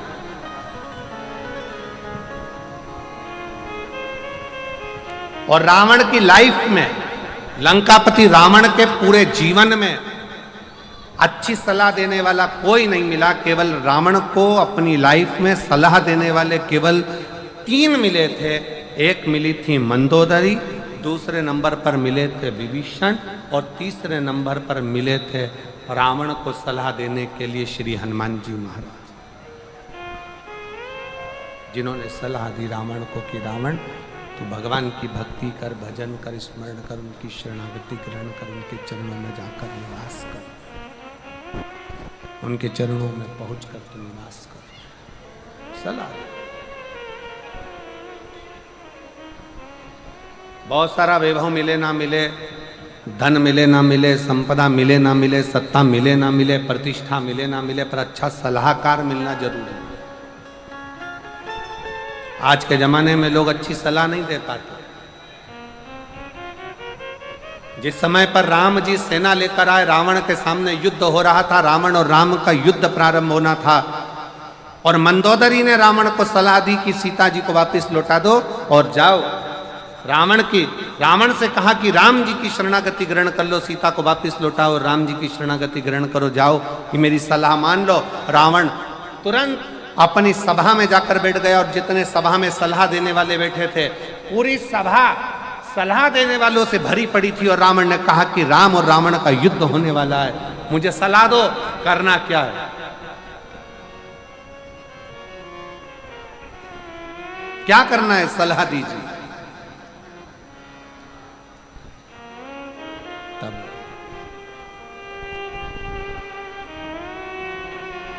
जितने रावण के सलाह देने वाले बैठे थे वो कहने लगे, क्यों चिंता करते हो महाराज, बंदरों की सेना है, हम असुर राक्षस इन बंदरों की सेना को पकड़ पकड़ कर खा जाएंगे, और महाराज तुम जीतोगे, रावण तुम जीतोगे, तुम विजय होगे, ये सारे बंदरों को हम निचोड़ निचोड़ कर, नोच नोच कर खा जाएंगे। क्यों चिंता करें, किस लिए चिंता करें। मंदोदरी के पास जब रावण पहुंचा, मंदोदरी ने कहा कि मेरी बात को स्वीकार करिए और ये सीता जी को वापस लौटा दीजिए, सीता जी को वापस दे दीजिए, सीता को वापस कर दीजिए,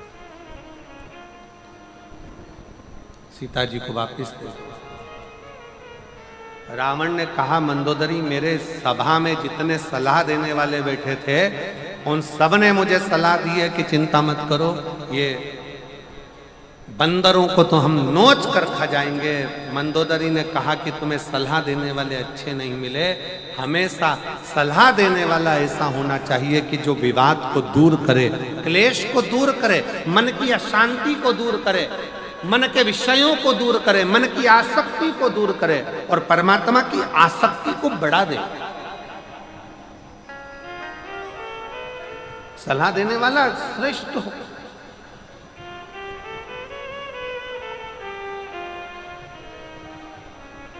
सलाह देने वाला श्रेष्ठ।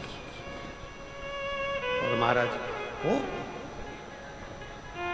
शिव महापुराण की कथा कहती है, रावण को नंदी ने सलाह दे दी कि शंकर जी को 1 लोटा जल समर्पित करो, भगवान शिव को 1 लोटा जल चढ़ाना प्रारंभ करो, रावण कहता है कि मैं लंका का राजा रावण, मैं तुम्हारी बात पर विश्वास कैसे कर लूं? अगर मैं शंकर जी को जल चढ़ाऊंगा तो क्या शंकर जी मेरे इस रथ को आगे बढ़ा सकते हैं? तब नंदी ने कहा कि विश्वास है तो शिव है और विश्वास नहीं तो शिव भी नहीं। विश्वास है तो शंकर है। विष और विश्वास दोनों में अंतर है। विष मार देता है और विश्वास एक दिन तार देता है। दोनों में अंतर। विष पिया मर जाओगे, विष पिया समाप्त हो जाओगे, विष पिया एक दिन प्राण छूट जाएंगे। पर यदि तुमने अपने हृदय में, अपने दिल में अगर विश्वास को प्रकट कर लिया, तुमने अपने हृदय में, अपने चित्त में भरोसे को प्रकट कर लिया, तुमने अपने हृदय में, चित्त में अपने विश्वास को प्रकट कर लिया कि मेरा शंकर भगवान बैठा है, मेरा शिव बैठा है, मैं शंकर जी को एक लोटा जल चढ़ाऊंगी, मैं शंकर जी के मंदिर जाऊंगी, मैं शंकर जी को प्रणाम करूंगी, मैं शंकर जी का भजन करूंगी, मैं शंकर जी का दर्शन करूंगी, मैं शंकर जी के मंदिर में एक लोटा जल लेकर जाऊंगी, तो निश्चित है कि मेरा शंकर मुझे एक ना एक दिन तार देगा, मंजिल तक पहुंचा देगा और मेरा लक्ष्य निश्चित कर देगा और मुझे आनंद प्रदान करेगा। ये विश्वास होना चाहिए। दो जल व्यक्ति के जीवन को बदलते। कितने जल? जम के बोलो जरा। दो जल। एक देवाधिदेव महादेव के लिए भरा गया एक लोटा जल और दूसरा है स्वयं के लिए भरा गया एक लोटा जल। यहां पर अगर बुजुर्ग मेरी माताएं बैठी होंगी, मेरी जीजियां बैठी हैं, मेरे जीजा बैठे हैं, बुजुर्ग जितनी माताएं बैठी हैं, वो पुराने समय का अगर लेख उठाकर देखेंगे तो पुराने समय के लोग भोजन करने बैठते थे ना, तो भोजन करने से पहले अपने पानी के लोटे को भरकर, अपना गिलास भरकर बैठते थे। किसी ने देखा है कि नहीं देखा? जम के बोलो जरा। देखा है आप लोगों ने? पुराने समय के लोग जब भोजन करने बैठते थे, पुराने समय के लोग जब भोजन करने बैठते थे तो अपना पानी का गिलास, अपना पानी का लोटा पहले भरकर आसन लग जाता था। बहू आसन लगा देती थी, बहू खाना बना देती थी, घर की पत्नी खाना बना देती थी, भोजन बना देती थी, घर के लोग भोजन दे देते थे। थाली कोई भी लगा कर ला कर दे, थाली कोई सजा कर ला कर दे, पर घर का जो व्यक्ति खाना खाने बैठता था, भोजन करने बैठता था, वो अपना पानी स्वयं भर कर बैठता।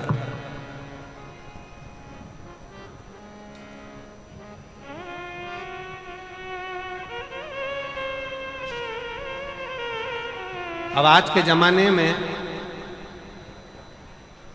दुनिया के लोग कहते हैं मैं दुकान चला रहा हूं, दुनिया के लोग कहते हैं मैं घर चला रहा हूं, दुनिया के लोग कहते हैं मैं ये कर रहा हूं। तुम अपना खुद का पानी भरकर तो बैठ नहीं रहे और कह रहे हो कि घर चला रहा हूं। स्वयं का एक गिलास पानी व्यक्ति नहीं भर पा रहा। कितना सुंदर कहा है महाराज जी। बहुत सावधानी से सुनिएगा। दो जगह का जल व्यक्ति के जीवन को बदल देता है। एक शिव के लिए भरा गया जल और दूसरा स्वयं के लिए भरा गया जल। स्वयं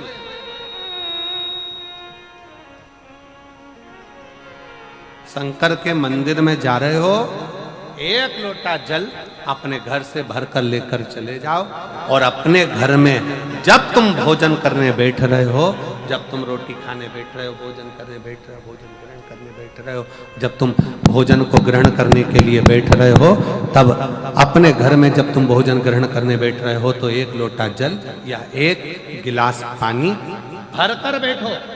बहू अच्छी है, पानी भरेगी, मना नहीं है। बेटा अच्छा है, पानी भरेगा, मना नहीं है। पोता अच्छा है, पोती अच्छी है, नाती अच्छा है, पंती अच्छा है, घर में सब अच्छे हैं। तुम्हारी पत्नी भी अच्छी है, तुम खाना खाओगे तो वो पानी ला कर दे देगी। तुम्हारी बहू भी अच्छी है, तुम भोजन करोगे तो वो पानी ला कर दे देगी। तुम्हारा परिवार का हर व्यक्ति अच्छा है, तुम्हारा कहना मानता है। तुम जिमने बैठोगे, भोजन करने बैठोगे तो वो पानी ला कर देगा। पर शिव पुराण की कथा कहती है, जो व्यक्ति भोजन करते समय अपना जल स्वयं भर कर बैठता है, उसकी जिंदगी में से 3 रोग समाप्त हो जाते हैं। कितने रोग समाप्त हो जाते हैं? 3। पहला, अपना जल स्वयं भरकर बैठने वाले के घुटने का कभी भी डॉक्टर उसके घुटने बदलने का बोलेगा ही नहीं, घुटना बदल ही नहीं सकता, स्वयं का जल भरकर बैठे। दूसरे नंबर पर, जिसकी रीढ़ की हड्डी में कमर से लेकर कंधे तक जिसकी हड्डी में दर्द होता हो, या जो सुबह सुबह सोकर उठता हो और उसके कंधे दुखते हो या पीठ दुखती हो। दूसरे नंबर का रीढ़ की हड्डी का दर्द। और तीसरे नंबर का, डॉक्टर को दवाई खा खा कर परेशान हो गए और आधा सिर का रोग, भुकुटी, ये भौएं दुखती हो, सिर दुखता हो, ये कान के पास का दर्द होता हो, तो अपना भोजन करते समय अपना पानी स्वयं भर कर बैठो, आपको ये 3 रोग से मुक्ति अपने आप मिलना प्रारंभ हो, अपने आप। अब किसी ने कहा, गुरुजी पत्नी पानी ला कर देती है, पति पानी ला कर देता है, बेटा पानी ला कर देता है, बहू पानी ला कर देती है, पोता पोती पानी ला कर देते हैं, नाती पंती पानी ला कर देते हैं, नौकर लगे घर में वो पानी ला कर देते हैं, सेवादार लगे घर में वो पानी ला कर देते हैं, तो हमको पानी लाना क्यों जरूरी है? तो अग्नि पुराण में वर्णन आता है कि जो घर में पानी जिस मटके में भरते हो, जिस हंडे में भरते हो, जिस बाल्टी में भरते हो, जिस टंकी में पानी भरते हो, पीने का पानी जिस हंडे में, मटके में, बल्टोई में, जिस गगरे में तुम भरते हो, वो स्थान पितरों का स्थान रहता है। जब हम पानी भरकर भोजन करने बैठते हैं तो हमारे पितर भी उस स्थान पर आकर निश्चित जगह पर बैठते हैं, और जब हम भोजन ग्रहण करते हैं तो हमारे पितरों के भाव का आशीर्वाद हमारे ऊपर पड़ जाता है, जिससे हमारे 3 दर्द समाप्त हो। स्वयं भरो, स्वयं।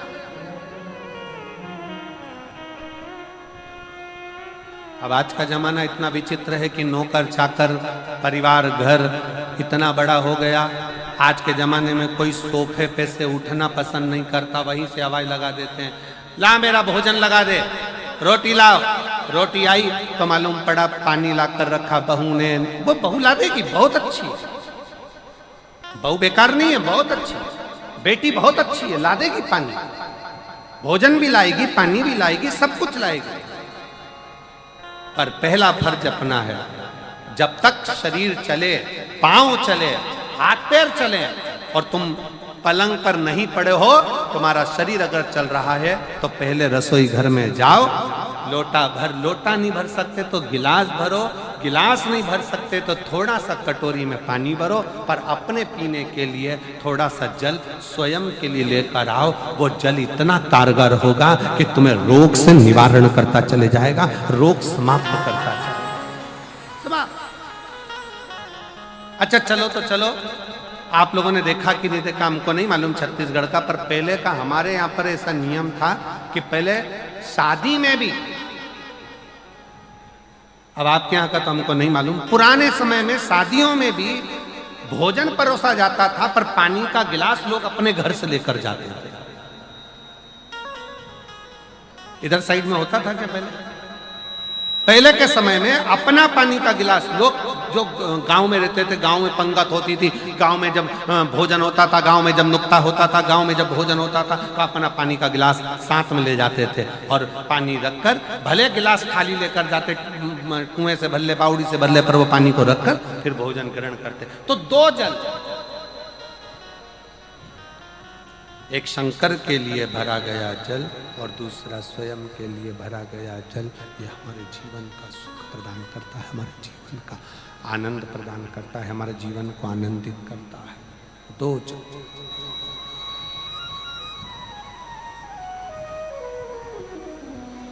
दो तरह, इसलिए शिव आराधना करती है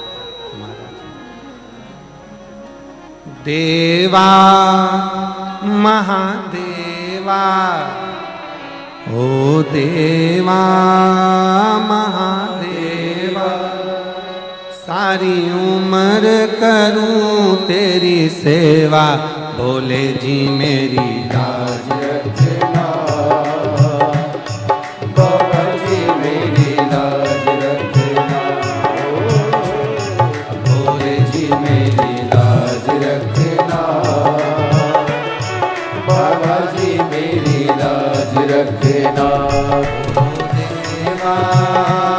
महादेवा ओ देवा महादेवा ओ देवा महादेवा ओ देवा महादेवा सारी उम्र करूं तेरी सेवा, बाबा जी मेरी लाज रखना,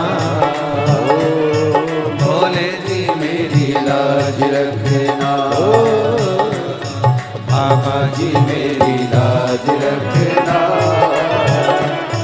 बाबा जी मेरी लाज रखना। और हाथों से ताली से बजाते बड़े प्रेम से ताली बजाते। राधे शंभो हरि बोल।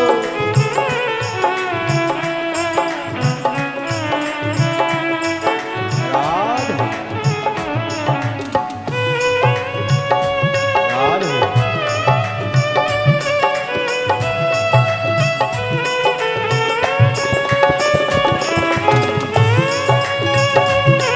आकार श्रेष्ठ रखो। ब्रह्मा और भगवान विष्णु ने एक पर्वत को घुमाना प्रारंभ करा और शिव लिंग के रूप में बाबा प्रकट होते हैं।